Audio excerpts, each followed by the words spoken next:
Hey guys, आज की इस वीडियो में हम बात करने वाले हैं स्पीडी के पेज नंबर 23 के बारे में। वो टॉपिक रहेगा भारत के पर्वत, द्वीप, मैदान, मिट्टी, जलवायु एवं नदियाँ। ये इसका जो है पार्ट नंबर 2 रहेगा इस टॉपिक का ही, और पार्ट नंबर 1 हम पेज नंबर 22 में डिस्कस कर चुके हैं। तो चलिए बिना किसी देरी के हम वीडियो को स्टार्ट करते हैं। पहला क्वेश्चन है, गंगा एवं ब्रह्मपुत्र की संयुक्त धारा मेघना कहलाती है, जिसकी सहायक नदी बराक है। ब्रह्मपुत्र नदी पर असम में विश्व का सबसे बड़ा नदी द्वीप माजुली स्थित है। सबसे बड़ा नदी द्वीप कौन सा है? माजुली। ब्रह्मपुत्र को तिब्बत में सांगपो, अरुणाचल प्रदेश में दिहांग तथा असम में ब्रह्मपुत्र नदी कहा जाता है।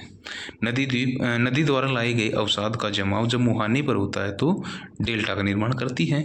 डेल्टा की आकृति कैसी होती है? त्रिभुजाकार की होती है। जो नदी डेल्टा नहीं बनाती हैं उनके मुहाने को एस्चुरियन की ज्वार नदमुख कहा जाता है। नर्मदा नदी ज्वार नदमुख का निर्माण करती है। कावेरी गंगा महानदी और ये जो नदियां हैं ये डेल्टा बनाती हैं। वो नर्मदा और ताप्ती नदियां पश्चिम की ओर बहने वाली नदियां हैं जो डेल्टा नहीं बनाती हैं। नर्मदा नदी का उद्गम स्थल क्या है? अमरकंटक। नर्मदा अधिकांशतः मध्य प्रदेश में बहती है। नर्मदा को गुजरात की जीवन रेखा भी कहा जाता है। सर्वाधिक सीधी बहने वाली नदी कौन सी है? नर्मदा। धुआंधार जलप्रपात जबलपुर मध्य प्रदेश में है। सतपुड़ा पर्वत क्षेत्र में नर्मदा नदी पर स्थित है। कौन सा? धुआंधार जलप्रपात। कहाँ पर है? जबलपुर मध्य प्रदेश में। और जो है ये सतपुड़ा पर्वत पर नर्मदा नदी पर स्थित है। गंगा ब्रह्मपुत्र नदियाँ भारत, इनके पश्चिम बंगाल एवं बांग्लादेश में विश्व का सबसे बड़ा जो डेल्टा बनाती है कौन सा? सुंदरवन। मैग्रोव वनस्पति क्षेत्र है वो, ये बनाती है सुंदरवन का डेल्टा। कौन सी? गंगा और ब्रह्मपुत्र नदियाँ। नदी द्वारा काट छाट की क्रिया अपरदन तथा जमा करने की क्रिया निक्षेपण कहलाती है। नदी द्वारा जो काट छाट की जो क्रिया है ना वो कहलाती है अपरदन, और जमा करने की क्रिया निक्षेपण। दक्षिण भारत की गंगा कावेरी नदी को कहा जाता है। कावेरी का उद्गम स्रोत ब्रह्मगिरी पहाड़ियाँ हैं। अगला जो टॉपिक है अगला जो क्वेश्चन हमारा, शिव समुद्रम प्रपात कर्नाटक में मांड्या जिले में कावेरी नदी पर स्थित है। कावेरी जल विवाद कर्नाटक, तमिलनाडु तथा कृष्णा नदी विवाद जो है आंध्र प्रदेश, कर्नाटक एवं महाराष्ट्र राज्यों के बीच में है। प्रायद्वीपीय भारत की सबसे लंबी नदी की बात करें तो गोदावरी तथा दूसरी सबसे लंबी नदी कृष्णा है। गोदावरी को वर्धंस गंगा या दक्षिणी गंगा कहा जाता है, जिसका उद्गम स्थान नासिक महाराष्ट्र के त्र्यंबक गांव की पहाड़ी पर है। वेनगंगा, पेनगंगा गोदावरी की सहायक नदियां हैं। कौन सी? वेनगंगा, पेनगंगा। क्षिप्रा नदी चंबल की सहायक नदी है। असम का शोक ब्रह्मपुत्र नदी को कहा जाता है। असम का शोक कौन सी नदी को कहा जाता है? ब्रह्मपुत्र नदी को। बिहार का शोक कोसी नदी को कहते हैं, जो अपना मार्ग बदलने के लिए जानी जाती है। बिहार का शोक कौन सी नदी? कोसी। बंगाल का शोक दामोदर नदी को कहते हैं। ओडिशा का शोक ब्राह्मणी नदी को कहा जाता है। ओडिशा का शोक। महानदी ओडिशा में अपना डेल्टा बनाती है। कौन सी नदी? महानदी। भारत की सबसे लंबी नहर इंदिरा गांधी नहर या राजस्थान नहर सतलज एवं व्यास नदी से जल पाती है तथा हरिके बैराज से निकलती है। भारत की सबसे लंबी नहर की बात करें तो कौन सी है? इंदिरा गांधी नहर है। कहाँ है? राजस्थान नहर भी कहा जाता है इसे। सतलज एवं व्यास नदी से जल लेकर हरिके बैराज से निकलती है। मिट्टी का अध्ययन पेडोलॉजी कहलाता है। झीलों का अध्ययन लिम्नोलॉजी कहलाता है। झीलों का अध्ययन क्या कहलाता है? लिम्नोलॉजी। झीलों का अध्ययन। चट्टानों का अध्ययन पेट्रोलॉजी कहलाते हैं। भारत की ऊंची झील चोलामू कहाँ पर है? सिक्किम में। भारत की सबसे बड़ी कृत्रिम झील गोविंद बल्लभ पंत सागर है, जो उत्तर प्रदेश के रिहंद नदी पर बनाए गए बांध से बना है। कोलोरेडो नदी पर निर्मित मिड झील जो है संसार का सबसे बड़ा मानव निर्मित झील है। कौन सी? मिड झील।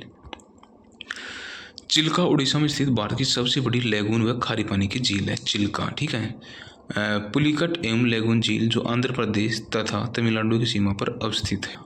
होगेनकाल जलप्रपात जो है कावेरी नदी पर है। कौन सा? होगेनकाल। भारत का सबसे ऊंचा जलप्रपात कुचिकल 455 मीटर वरही नदी पर कर्नाटक में है। कौन सा जलप्रपात है? कुचिकल 455 मीटर का वरही नदी पर। कहाँ पर? कर्नाटक में। सर्वाधिक उपजाऊ एवं सर्वाधिक मात्रा में पाई जाने वाली मिट्टी जलोढ़ मिट्टी, दोमट मिट्टी, जो गेहूं एवं धान के लिए अच्छी होती है। जलोढ़ मिट्टी में पोटास, चूना एवं जैव पदार्थों की प्रचुरता तथा नाइट्रोजन, फास्फोरस एवं ह्यूमस की कमी पाई जाती है। कौन सी मिट्टी में? जलोढ़ मिट्टी में। पुरानी जलोढ़ मिट्टी को बांगर कहा जाता है। पुरानी जलोढ़ मिट्टी को क्या कहा जाता है? बांगर। नवीन जलोढ़ मिट्टी को खादर कहा जाता है। काली मिट्टी का निर्माण ज्वालामुखी से निर्मित बेसाल्ट चट्टानों से हुआ है। कपास के खेती के लिए काली मिट्टी उत्तम होती है, इसे रेगुर मिट्टी भी कहा जाता है। काली मिट्टी महाराष्ट्र, मध्य प्रदेश, गुजरात, आंध्र प्रदेश, कर्नाटक में अधिक पाई जाती है। काली मिट्टी में नमी धारण करने की क्षमता अधिक होती है। लोह ऑक्साइड की अधिकता के कारण लाल मिट्टी का रंग प्रायः कैसा होता है? लाल रंग होता है। लाल मिट्टी का प्रायः उर्वरता विहीन बंजर भूमि के रूप में पाई जाती है। चूने का इस्तेमाल कर इसकी उर्वरता बढ़ाई जा सकती है। लाल मिट्टी मुख्य रूप से प्रायद्वीपीय भारत यानी कि आंध्र प्रदेश, तमिलनाडु में पाई जाती है लाल मिट्टी। लेटेराइट मिट्टी का निर्माण अधिक वर्षा वाले क्षेत्रों में शैलों के टूट-फूट तथा जल के साथ चूना व सिलिका के निक्षालन से होता है। लेटेराइट मिट्टी का निर्माण चाय की खेती के लिए लेटेराइट मिट्टी उत्तम होती है। इसमें आयरन एवं सिलिका होती है। चाय की खेती के लिए कौन सी? लेटेराइट मिट्टी। भारत की जलवायु उष्णकटिबंधीय मानसूनी है। कैसी है भारत की जलवायु? उष्णकटिबंधीय मानसूनी। भारत में मानसून का आगमन जून के प्रथम सप्ताह में कहाँ से होता है? केरल से। भारत में अधिकांश वर्षा दक्षिण पश्चिमी मानसून से होती है, जिसका सर्वप्रथम आगमन केरल में जून के प्रथम सप्ताह में होता है। जाड़े के दिनों में तमिलनाडु के तटों का या कोरोमंडल तट पर लौटते हुए मानसून या उत्तरी पूर्वी मानसून के कारण वर्षा होती है। भारत में पश्चिमी समुद्री तट पर वर्षा दक्षिण पश्चिमी मानसून से होती है। ग्रीष्म काल में आने वाली तूफानों को पश्चिम बंगाल में काल वैशाखी कहा जाता है। गर्मी में असम एवं पश्चिम बंगाल में तीव्र आर्द्र हवाएं चलती हैं, जिसे नॉर्वेस्टर कहा जाता है। रबी की फसल अक्टूबर नवंबर में बोई जाती है एवं मार्च अप्रैल में काट ली जाती है। खरीफ की फसल जून जुलाई में बोई जाती है तथा नवंबर दिसंबर में काट ली जाती है। गेहूं, जौ, चना, मटर, सरसों, आलू, राई इत्यादि रबी की फसलें हैं, जबकि धान, गन्ना, तिलहन, ज्वार, बाजरा, मक्का, अरहर आदि खरीफ की फसलें हैं। ठीक है। भारत में द्वीप समूह को दो भागों में बांटा गया है, लक्षद्वीप एवं अंडमान निकोबार द्वीप समूह। ठीक है। अंडमान निकोबार द्वीप समूह बंगाल की खाड़ी में तथा लक्षद्वीप समूह अरब सागर में स्थित है। लक्षद्वीप समूह परवाल जो है कोरल निर्मित है। परवाल इनको कोरल से निर्मित है लक्षद्वीप समूह। ठीक है। श्रीहरिकोटा आंध्र प्रदेश परवाल द्वीप है। परवाल द्वीप है ये भी। ठीक है। लक्षद्वीप की राजधानी कवारती है। लक्षद्वीप में कुल द्वीपों की संख्या की बात करें तो 36 हैं। 8 डिग्री चैनल मेनिकाई और मालदीव को अलग करता है, जबकि 9 डिग्री चैनल जो है ना लक्षद्वीप मेनिकाई को अलग करता है। ये थोड़ा मिसप्रिंट हो रहा है। 8 डिग्री चैनल है ही मेनिकाई और मालदीव को अलग करता है, जबकि 9 डिग्री चैनल जो है लक्षद्वीप और मिनिकॉय को अलग करता है। लक्षद्वीप समूह का सबसे बड़ा द्वीप कौन सा है? आंड्रोट। कौन सा है? आंड्रोट। लक्षद्वीप समूह का सबसे छोटा द्वीप बिट्रा है। लक्षद्वीप के लोग मलयालम भाषा बोलते हैं। अंडमान निकोबार द्वीप जो है ज्वालामुखी निर्मित द्वीप है। अंडमान निकोबार में कुल द्वीपों की संख्या की बात करें तो किनसे हैं? 572 द्वीप हैं। 100 डिग्री यानी कि 10 डिग्री चैनल अंडमान निकोबार से, जबकि ग्रेट चैनल जो है सुमात्रा द्वीप इंडोनेशिया को ग्रेट निकोबार द्वीप से अलग करता है। 10 डिग्री चैनल जो है अंडमान निकोबार से, जबकि ग्रैंड चैनल जो है सुमात्रा द्वीप इंडोनेशिया में है को ग्रेट निकोबार द्वीप से अलग करता है। अंडमान निकोबार की राजधानी है पोर्ट ब्लेयर। पोर्ट ब्लेयर दक्षिण अंडमान में स्थित है। यह सेलुलर जेल व वीर सावरकर एयरपोर्ट है। हेवलॉक द्वीप जो है स्वराज्य द्वीप भी कहा जाता है। रोस द्वीप सुभाष चंद्र बोस द्वीप तथा नील द्वीप जो है शहीद द्वीप के नाम से भी जाना जाता है। ये कहाँ पर है? अंडमान में स्थित है ये द्वीप। कौन सा? हेवलॉक द्वीप, रास द्वीप और नील द्वीप। अब्दुल कलाम द्वीप व्हीलर द्वीप कहाँ पर है? उड़ीसा में। 150 किलोमीटर दूर बंगाल की खाड़ी में स्थित है अब्दुल कलाम द्वीप। कोको स्ट्रेट कोको द्वीप म्यांमार एवं अंडमान को अलग करता है।